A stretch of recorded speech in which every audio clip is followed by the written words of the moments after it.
Hello everyone. Yeah, nice to meet you, obviously.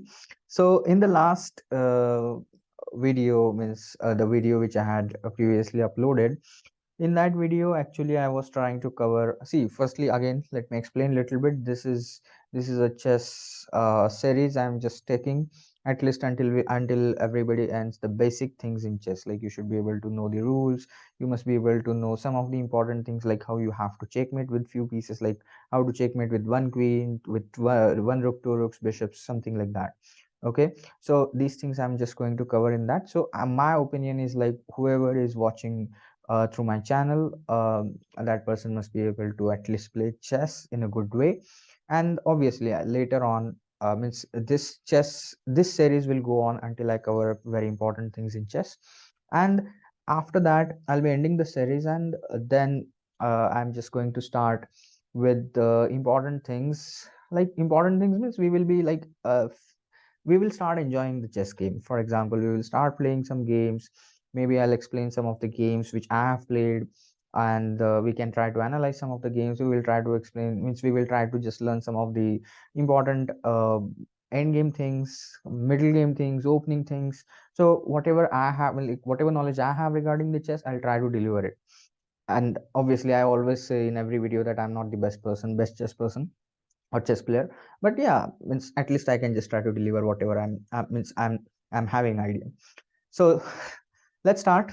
So last video, as I was talking, coming back to the point, as I was talking in the last video, that in the last video I have covered some important aspects regarding the chessboard. So just, if you want, I'll just recap this thing quickly, or you can just check out the video. I'll just send the video link in the description, and as well in the I button you will be getting that link. So anyways, I was just trying to explain some of the things regarding the chessboard, like how you have to, like, what are the names, what are files, what are ranks on the board, how you have to name the squares on the board, how many squares are there. I think that much only I have just explained in the last video. Now let's go for the next thing. In this video I'm just going to cover up two important things, or two important pieces. uh, but before that, let me just explain what is a chess game means. Now let's try to let's try to understand in very simple way.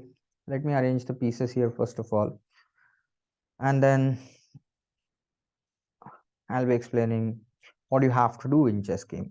Basically, chess game is all about, like, common sense, as I feel. You should be able to know the rules, and automatically you should start developing yourself. Yeah, like, for development, you can just keep on solving some puzzles. You can play many games, or you can just try to learn from other people, like other person's games. And yeah, I feel that is the best way to learn. You don't have to just do anything fancy. Don't try to, means, it's my, obviously it's my personal opinion, just don't waste your time in learning difficult things. Enjoyment is the most important thing anytime, whenever you are learning anything. So just try to enjoy the process of playing chess, instead of taking stress of winning all the games all the time. Now here I have arranged the pieces on the board. Now just let's try to understand what do we have to do in a chess game. In a chess game, always uh, remember one thing, that you are the king. It's just my keyboard is going little away from here. So here, always remember, when you play a chess game, you are the king, and all other pieces, let's assume now this time we are playing from the white side. So you are the king, and all other pieces, like your bishops, knights, rooks, queen, everything. So all other pieces is like your army. So uh, if you are the king, then you are the person who is responsible to give proper orders to all other pieces. So it's very important that you are giving correct orders to your pieces, correct orders to your army. And accordingly your pieces will be moving, and you will be, like, able to decide your result. Means, if you are giving proper orders, you can win the game. If you are giving bad orders, you can lose, means you obviously will lose the game. And maybe the game can be a draw. So it depends upon how, being a king, how you are giving the orders to your pieces. Now, for giving orders, obviously we should know the rules regarding the pieces. So in this video I'm just going to explain two pieces, the rook and the bishop. and in the later videos I'll just try to cover up the queen, knight, king, like that, obviously. Okay, so let me erase all the pieces again from the board, and let me just arrange the rook on the board. Here I have arranged the rook. So how to move this? First of all, the name of the piece, as I already told you, it's a rook. Now, how does it move? Piece movement is basically a very simple thing in chess. Some people feel like knight is little difficult for the movement, but I genuinely feel like it's not so difficult. Just you need a teacher like me. That's okay. Anyways, I was joking.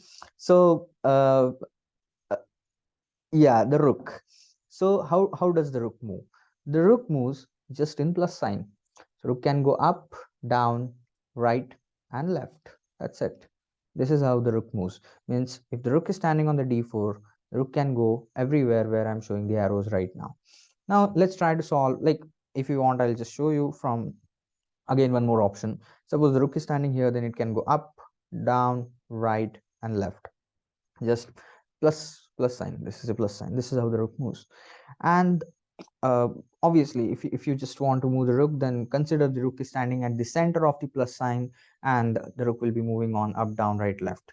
So that's the movement for the rook. Now let's try to solve some of the like one or two puzzles based upon the rook's movement, and then we will just move towards the next piece, and that's the bishop. So here I have arranged one black pawn and one white rook. So now we have just not covered the black pawn, so don't think anything from the black side. Just the thing is like just now I'm going to ask you the question. So if you want to kill the black pawn with that white rook, then the question is like, where will you move the rook? Now some of you can be thinking like, okay, if you move the first move for your rook, then black will move its pawn. No, that's not like that. Means it's not like that. Here basically do not consider any move from black side, as we are just learning the rook's movement. So here if you just want to kill the black pawn, and there is a condition that black is not going to play anything, so what will be the result? Like where will you take your rook in order to kill the black pawn? So here if you want to kill the black pawn, as you know now, rook can go up, down, right, left, means in the straight line, either vertical or horizontal. You can just take your rook to f6, means it can go on f6 square, and from f6 it can just kill the pawn. So this is the one way that you can just kill the pawn. Or even rook can go to b4, and let me make it green. Yeah, you can go to b4, and from b4 it can kill the pawn. So yeah, that's how easy it is. Like this is the way you can just move the rook and make your movements. Just in this, see, again I'm telling the same thing, make it easy. Okay, make it simple for yourself. Don't make it any like don't think anything complicated in chess. All the time we have to play simple things, and obviously like automatically your game is going to improve. So yeah, like let's go for one more puzzle.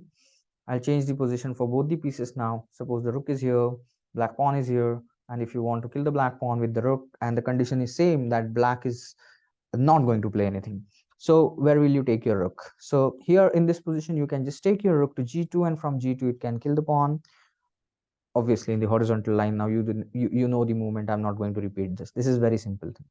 So even the rook can go upside on d6, and from d6 it can kill the pawn.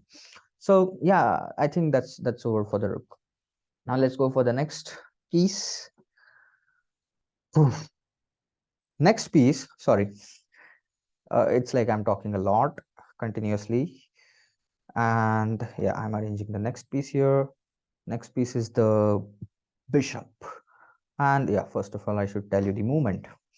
So for the bishop, sign is like this. It's like this. It's cross or multiplication sign.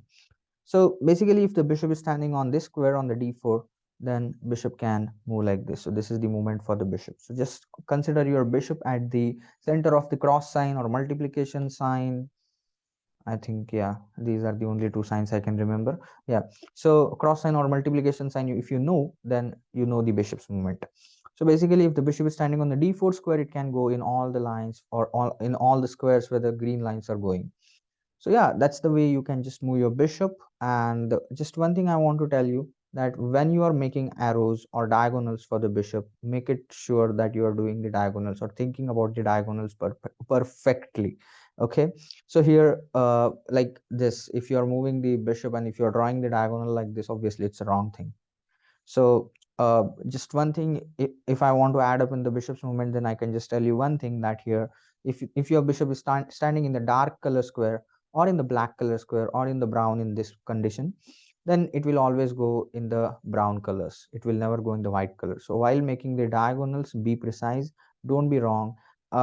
Basically, in the very beginners level, means those who don't know chess at all, and particularly for the small kids, this mistake I have seen generally happening.